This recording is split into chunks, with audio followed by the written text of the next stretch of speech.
মনে রাখবেন আমাদের নবী করিম সাল্লাল্লাহু আলাইহি ওয়াসাল্লাম বলছেন যে, উনি দোয়া করছেন আমার উম্মতের জন্য। হে আল্লাহ আমার জেনারেশনকে আমার উম্মতের জন্য সকালটা বরকতময় করে দাও। পৃথিবীতে যারা ওয়ারেন বাফেট থেকে শুরু করে যারা সাকসেসফুল মানুষ আছে, তারা তাদের সকালের মধ্যে সব কাজ শেষ করে ফেলে। সূর্য নির্ভর কোনো কাজ করে না। আজকে আমরা যারা মুসলিম যেহেতু আছি আমাদের জন্য আরো সহজ। ওয়ারেন বাফেট আর বিল গেটস যাওয়ার দরকার নাই। আমাদের রাসূল করিম সাল্লাল্লাহু আলাইহি ওয়াসাল্লাম কয়টার সময় ঘুমাতেন? এশারের পরেই ঘুমাতেন। বিশ্বাস করো তোমরা এটা করো, ব্রেইন এত ভালো কাজ করবে।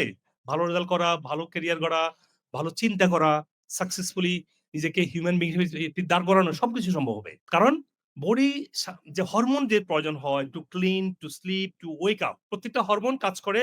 ওয়েক আপ একটা হরমোন, কর্টিসল কাজ করে, স্লিপিং জন্য মেলাটোনিন কাজ করে। তাহলে বডি তৈরি করেছে এমনভাবে যে ওই সময়টা বডি টার্ন অন হয় যে ইয়েস সানসেট হচ্ছে বডি মেলাটোনিন তৈরি করতে শুরু করে। রাত ১০টা-১১টা বাজে তখন বডি হাইয়েস্ট অ্যামাউন্ট রাত ১১টার সময় হাইয়েস্ট অ্যামাউন্ট অফ মেলাটোনিন থাকে আনটিল 2 o'clock হয়তো তোমরা অনেকে ২টার সময় ঘুমাও, তাই না?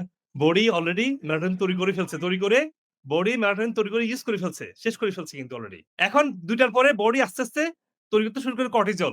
এখন তুমি চাচ্ছ কি ঘুমাইতে? ঘুম তো আর হবে না। হালকা ঘুম হবে। সারাদিন ব্রেইনে মাথা ব্যথা হবে, টায়ার্ড লাগবে, ফ্যাটিগ লাগবে। তো রেস্টিং হচ্ছে খাবার ঠিক করার পরে রেস্টিং হচ্ছে নাম্বার 2। এই গুরুত্বপূর্ণ ভিডিওটি আপনারা শেয়ার করবেন যাতে করে আপনার আত্মীয়স্বজন এবং পরিচিতজন উপকৃত হতে পারে।